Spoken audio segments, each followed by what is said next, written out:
The time is exactly 8:40 a.m. We're now going to be talking with Davy Ruit. He is an economist, and we're going to be looking at the issue around the GDP increase by 1.6% for the third quarter. We're also going to be looking at a very worrying Julie, can you hear me? story, I'm very sorry.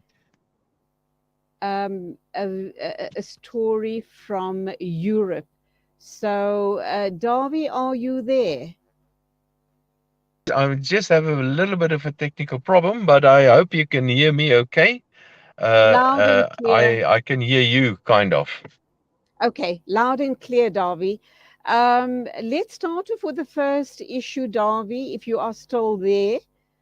And that is, of course, we understand that the GDP has increased by 1.6%. What does that mean for us? And that was for the third quarter.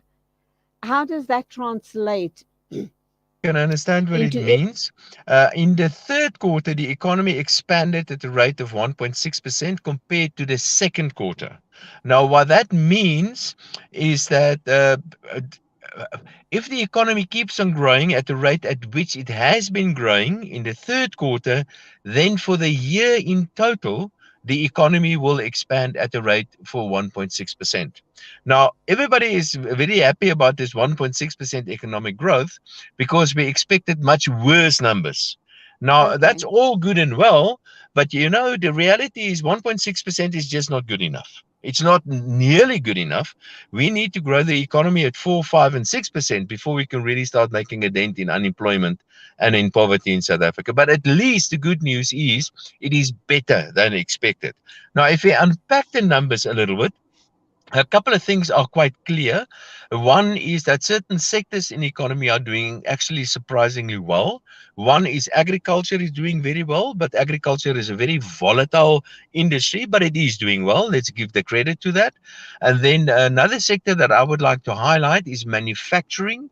Manufacturing is also doing quite well, and manufacturing is very important to us because manufacturing is one of those sectors where we can potentially create a lot of jobs. So that one is doing well. I want to highlight that. And then the normal tertiary sectors, like, for example, finance. Finance is also doing very well, and that is usually the case. Finance is one of those sectors that usually do very, very well, and that's on the production, so-called production side of the economy. And then on the consumer side of the economy, remember we measure the economy by looking what is produced, but we also see who is consuming the stuff that has been produced. Now, if you analyze that, you will find that we exported quite a lot, which is good. Government themselves consumed quite a lot, which is not good, although that supports the economy. It is not good because government spending is not very efficient. And then the third factor and the spending side that I would like to, or the consuming side that I want to highlight, is that household consumption expenditure actually contracted. And that is a function of things like, for example, high levels of unemployment and poverty, but also rising levels of inflation and rising levels of interest rates. So the bottom line is that the economy is very weak still. It's a little bit less weak than what we've expected, and households are under tremendous pressure. Okay, what is it going to take to get us to possibly 4 or 5% where we'd like to be in terms of GDP, increasing from 1.6 to maybe 4 to 5%? Yeah, so what can we do to get this economy to grow much faster? And I'm afraid the short answer to that is that we need to make some serious political changes in the country. We have a government, and you and I, we've spoken about this before. We have a government that's create immense damage to the South African economy, and at the moment we have a lot of political shenanigans going on, and we could see because of that we had the rand coming under a lot of pressure, and a weak currency will eventually lead to inflationary pressures and high interest rates and weak growth and all of that. So the big problem, and I can give you the economic answers. The economic answers are easy. It's the political answers that are the difficult ones. So Mm. before we can really start talking about the economy, I believe that we need to fix basically we have to fix politics, and in order to fix politics we have to get a president that can be trusted, which we don't have at the moment. We need a president that's not tainted, which we don't have at the moment. We need senior political leadership that are not tainted, and most of them has got some skeleton in a closet somewhere. And then eventually we need a general election, and we have to have clarity on who's going to be in government, and that's only going to happen in 18 months time. So I'm Mm. afraid in the short term, there is a good chance of a lot of political uncertainty and instability. And even after the election or until the election, there's going to be political uncertainty. And even after the election, depending who wins and what the coalition is going to look like. So I think we simply have to make peace with the fact that because of political infighting and instability and backstabbing and all of that, that we don't have an effective government at the moment. And nothing much in terms of changes in economic policy is going to happen for now. I must tell you, from my point of view, I think the president must resign. And I know that the arguments against that is that if the president resign, he could be an ugly sister, but he's one of the least ugly sisters. And if he should resign, somebody else going to take over, and that's going to be an even uglier sister. But I don't think that's a very, very valid argument. I think what we need political leadership that is ethical, and clearly the president's name has been tainted. And I think we have to trust our constitution. We have to trust the processes that we have in place. And I think the president must resign. There are Oh, just too many unanswered questions, and many of these questions are very, very serious. He has not been found guilty. I understand that. But from an ethical point of view, I believe that the president must resign.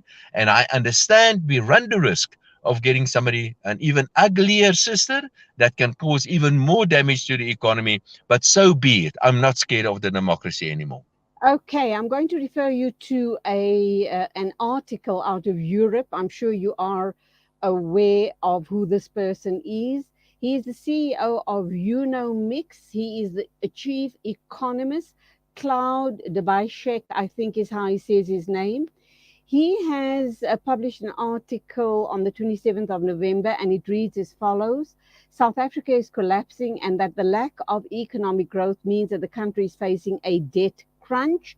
And he says that people are opting out of the South African economy because it is structurally hollow and on the verge of collapse. You and I have talked about this before, but now here you have overseas economists, European economists raising this issue. And I'm kind of wondering how much damage, well, number one, is this true? Number two, how much of damage does it, is it creating for South Africa? He goes on to say that the process includes skilled and wealthy individuals leaving the country, capital moving to other countries, and providers of goods and services limiting local operations.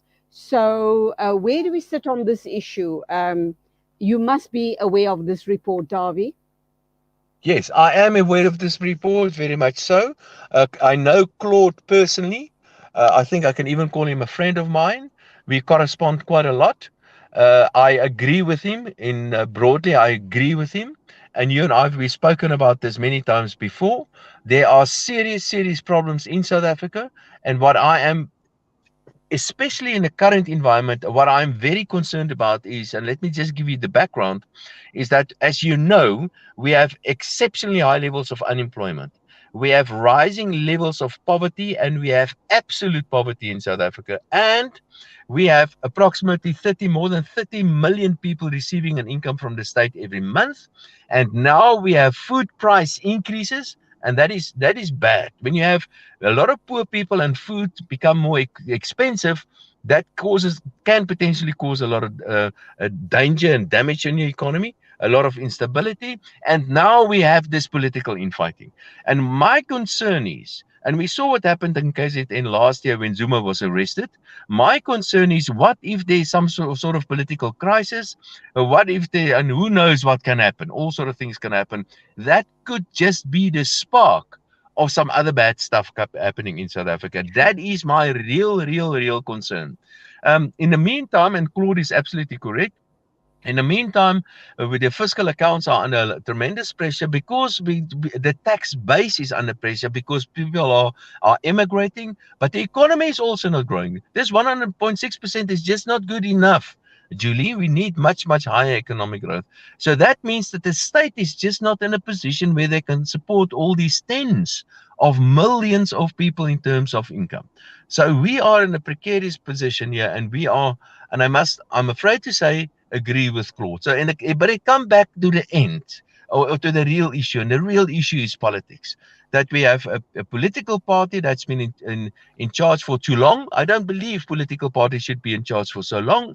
I think the ANC has become an arrogant organization. They have mismanaged this organization. And just look, a very good example is just look at the top six. Just look at the parliamentarians. Just look at the ministers. How many of them's got some skeleton in a closet somewhere? We should not allow that. We, as ordinary South Africans, can put down our foot and say, listen, over our feet and say, listen, from now on, we want good and ethical political leadership. And that's the reason why I said that, as far as I'm concerned, the president must resign. But I agree with Claude, broadly speaking, yes. Okay, Darby, on that very negative note, then at the end of the year, let's wrap up. We do hope and pray that the next time we talk with you, we will be talking good news. God knows. You keep safe. Julie? God bless. Julie, Yes. may I just add something? Yes. Which is a bit of a good news. And that is Okay. that, if the president should resign, then everybody says, but somebody else, which is going to be much worse, is going to take over. We cannot afford him to resign. That is not true.